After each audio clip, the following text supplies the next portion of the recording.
دقل بحث گرم هلوشاندنا گروپین چکدارن لعراقی و کمکرنا چک دست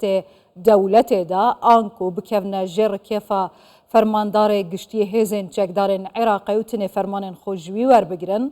دوباره گروپین چکدارن لعراقی گفا هیرشین لسر هزین امریکات کنو دبیجن اگر هزین امریکا جا عراق در نکوند دی عراق کین جهنم بن پینوانو به هیچ رنگی که آمادنین چکن خوددانن چک دانان وان گریدایی در کتنا هزین امریکای جا عراق دوان سرو بردان دا هر وها بدماهی کاتنا اگر بستا دنا برا حزب الله لبنانی و اسرائیل ماترسین لسر عراقی و بهالوشاندن یعنی جنافچون رژیم که 54 سالی لسوریا و هاتنا ویدس حالاتا مروف نزانه ده صباحی چکت ماترسی لسر عراقی چنه 1% ده جهجای معن جبوری شرازای اولهی و سربازی بپرسم میوان منه الاستودیو هجای معن تو بخیراتی کردستان 24 بگرمی بحث هالوشاندنا گروپین چکدار لعراقی تهتا کرن لی دیاره دوی گرمه دا اف گروپین هنه هرشا دوباره دست بکرنا هیرشین خول سر هزین امریکات کن پیش هات چنه هر آلیک بخود کشید کی ده سر کوید مساء الخير والسلام بله ایواره ایو بینران باش هي لا تزال تشكل عقبة براستی ام بابەتە تاکو ئێستا کێشەن گروپە چەکدارەکان پێشووتر کێشە بوون و ئێستاش بە هەمان شێوە کێشەیەکی زۆر گەورەن تەنانەت بۆ حکوومەتی عراقی و بۆ ئاسایش و ئاشتی کۆمەڵایەتیە گروپە چەکدارەکان کێشەن و ترسیان لە هاوڵاتیانی عراقی دروست کردووە لەبەرەوەی هاوڵاتی دەیەوێت سوود لەو بوارە ئەمنیە وەربگرێت کە دروست بووە بەڵام کاریگەری و لێکەوتەی ڕووداوە ئەمنیەکان لەسەر عراق تاکو ئێستاش لە ئاستێکی بەرزدان ئەم گروپە چەکدارانە بە حکمی لە یاسا دەرچوون لەبەرەوەی ئەوانە چەک لە دەرەوەی دەسەڵاتی دەوڵەت هەڵدەگرن ئەمانە میلیشیان لەبەرەوەی ئەو کردانەی پێشچووتر کردویانە و ئەوانەی تاکوماوەیە کەم پێشێستا دەیان کرد کارگەلێکن کە وا دەکەن ئەمریکا وەڵامی هەبێت نەک بە تەنیا لە نێو خاکی عراقدا بەڵکو بە ئاراستەی قوڵایی ئیسرائیلیش هێرشیان هەبووە کارگەیشتەوەی ئیسرائیل هەڕەشەی هێرشکردنە سەر عراق بکات بەڵام فشارێکی ئەمریکی هەبوو لەلایەن حکوومەتی جۆ بایدن بۆ ئەوەی ئیسرائیل دام بە خۆیدا بگرێت بوار بە حکوومەتی عراقی بدات بۆ ئەوەی هێرش نەکەنە سەر عراق و تاکو بتوانن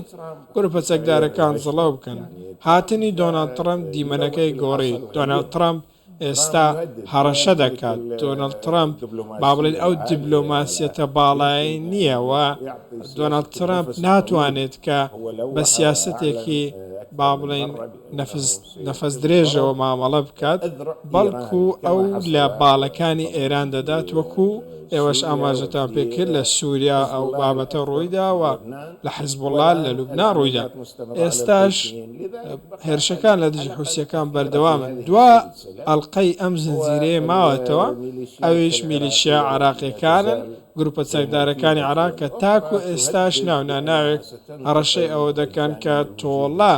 لە بوونی ئەمریکیە خو تۆڵە لە ئەمریکا دەکەنەوە و هێرش دەکەنە سەر بەرژەوەندەکانی ئەمریکا لە ناوچەکەدا ئەمە دەبێتە هۆی تێکدانی وێنەی دیبلۆماسیەتی عراق و داهاتوی ئاسایشی کۆمەڵایەتی لەم چوارچێوەیە و لەسەر ئەم بنەمایە دەبێت حکوومەتی عراقی بەهێزتر مامەڵە بکات دەبێت حکوومەتی عراقی تونتر بێت بەرامبەر میلیشیاکان ئێستا حکوومەتی عراقی ئامرازی لەبەردەستدایە لەبەرەوەی وەکو دەزانین پێکاتەی کوردی پێکاتەی سونی و بەشێکی زۆری پێکاتەی شیعە بە هەمان شێوە دژی بوونی گروپە چەکدارەکانن لەبەرەوەی گروپە چەکدارەکان هەڕەشەن بۆ سەر ئابووری عراق بۆ سەر وەبەرهێنان لە عراقدا بۆیە حکوومەت ئامرازی لەبەردەستدا هێزە چەکدارەکان بە دەستور و بە یاسا دەتوانێت بە هەماهەنگی لەگەڵ هێزە نیشتیمانیەکانی دیکە دەتوانن فشار لە هێزە سیاسیەکان بکەن چونکە ئەم میلیشیانە بەرگێکی سیاسی گروپین هەنێن چەکدار جەنابێ هەواژی دەزانیتن پشتی ساڵە 2014 بەهاتنە داعشێ بە فتوایەکە ڕێبەرێ بلندێ شیعەیان ئایەت الله خەمەنەیی ئەوە دیت هاتنە دامەزراندن دیسا مەسەلە گرێدای فتوایەکە دیار ڕێبەری شیعەیانە یان ژیوەکی هەوا گوت بیاسا بقانون بهێز حکوومەت شێتن نهمی ام بجن حشد شعبی وان گروپین سر بمقامه کو بین شش گروپه کن دهنه هجمارتن کنترل بکت الفتوى لم تعد مجزية. فتوى براستي استا سودي نماوە لەبەرەوەی ماوەیەکی کەم پێش ئێستا 2 مانگیا شتێک زیاتر سیستانی ئاماژەی بۆ کرد کە دەبێت چەک لە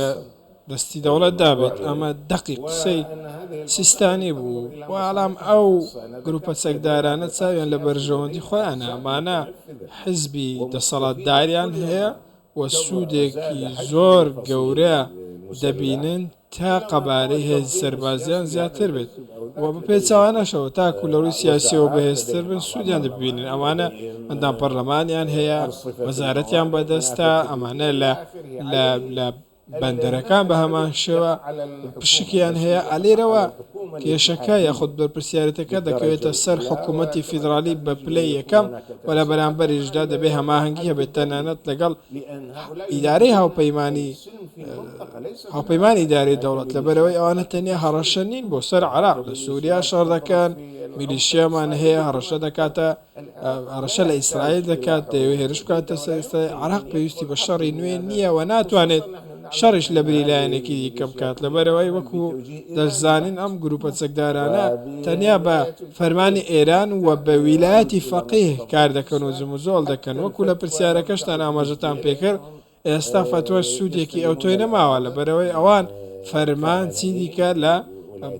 فتووە ناگرن بەڵکو لە خامنەی و لە ویلایەتی فەقیه وەری دەگرن و بە گوێرەی ئێران مامەڵە دەکەن و بەگوێرە بەرژەوەندی ئێران بۆیە ڕاستتر وایە بڕیاری حکومی هەبێت و شتی واقعی ئەو ئیجراءات دەبێت چ بن ئایا سەبرا دۆناڵد ترامپ وەکە جەنابێ هەواژی گوتی هەند نینە کو چاوەڕێ بکات شتێک گوت دێ بکاتن بۆ نمونە کوشتنە قاسم سلەیمانی و ئەبوو مەهدی مهندس دشەڤەکە تاڕی و سەرێ ساڵی و کە چاوەڕێ نەبوو چێبوو ئایا سەردەما دۆناڵد ترامپ ji bo گروپên میلیش لە عێراقê dê سەردەمێکە چاوا بیت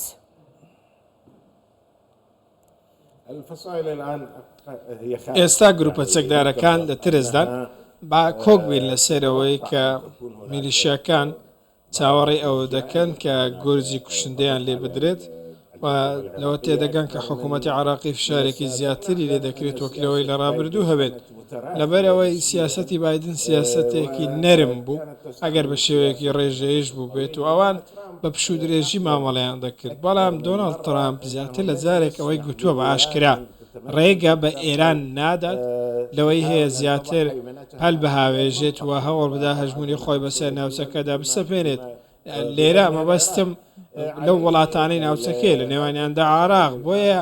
ئەم گروپە چەکدارانە ئێستا باش لەوە تێدەگەن کە لە جاران لاوااسترن و دەزانن ئەگەر بێت و هەماهەنگی لە نێوان حکوومەتی فیدرالی بە دیاری کراوی لەبەرەوەی ئەمە بەرپرسیارەتی حکوومەتی فیدرالیە چونکە ئەو گروپە چەکدارانە لە بەغدان زۆربیان لە نێو بەغدان و بەشێکیان لە ناوچەی سەوزن بۆیە ئەگەر بێت و هەماهەنگی بکرێت و گورجان لێ بدرێەوە هۆشداریان پێ بدرێت کێشیان بۆ دروست دەبێت چەکی ئەوان چەکی دەرەوەی دەسەڵاتی دەوڵەتەوە ئەوەکو تیرۆریستوان چەکی ئەوان هێز جیاوازی نیە لەگەڵ چەکی داعش و ڕێکخراوە تیرۆریستەکانی دیکە لەبەرەوەی دوجار لە دەرەوەی دەسەڵاتی دەوڵەتن ئەگەر بڕیارێک بدرێت و ماوەیەکی زەمەنی بۆ میلیشیاکان دیاری بکرێت بەوەی کە چەکەکانی خۆیان ڕادەست بکەن و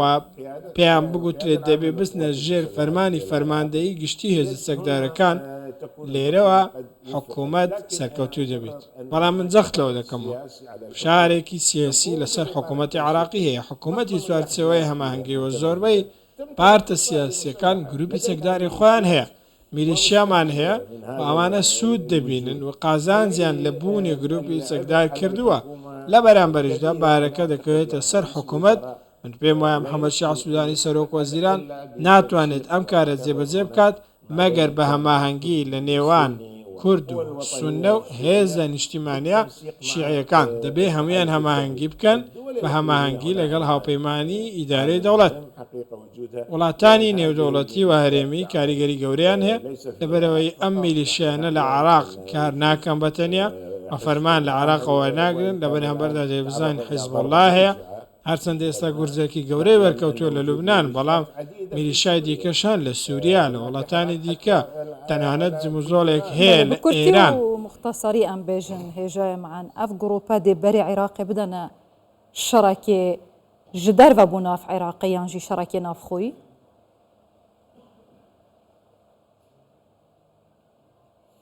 في الداخل صعب لەسەر ئاستی ناوخۆ تۆزێک سەختە شەڕێکی لەو شێوەیە دروست بێت لەبەرەوەی ڕای گشتی ڕای شەقامی عراقش دژی ئەم شتەیە کە ئەمە دروست بێت وەکو ئاماژەم پێکرد لەبەرەوەی گەلی عراق مەینەتی زۆری بەدەست شەڕەوە دیوە لە سرژەمی پێشوو تاکو ئێستاش بەڵام بەڕاستی ئەمانە هەمیشە لەژێر فەرمانی ئێران و خامنەیی دەمێننەوە. ئێستا ئاراستەیەکی بۆ ئەوەی کە هێزە ئێرانیەکان زڵەو بکرێن وە لە قاڵە بدرێن لەبەرەوەی کاتێک ئۆپەراسیۆنی بڕینی با بڵێن باڵ و دەست و پێی ئێران دەستی پێکرد حەماسمان بینی چی بەسەر هات لە سووریا بینیمان چی ڕوویدا و لەمەشەوە ڕۆڵەکە ئاسانتر دەبێت لە نێو عراقدا لەسەر ئاستی خۆی عراق نابێت شەو دروست بێت وەکو ئەوەی لە ڕابردوو ڕووی داوە و من پێم وایە بارودۆخەکە بە ئاراستەیەک دەبێت کە بەرەو باشتر بچێت ئەگەر بێت و حکوومەتی عراقی سوود لە بوونی دۆناڵد ترامپ و سیاسەتی ئێستا ببینێت. gelek spas hêjayê me an ji borî şerezayê emnî û serbazî xêr hatî ser çawa.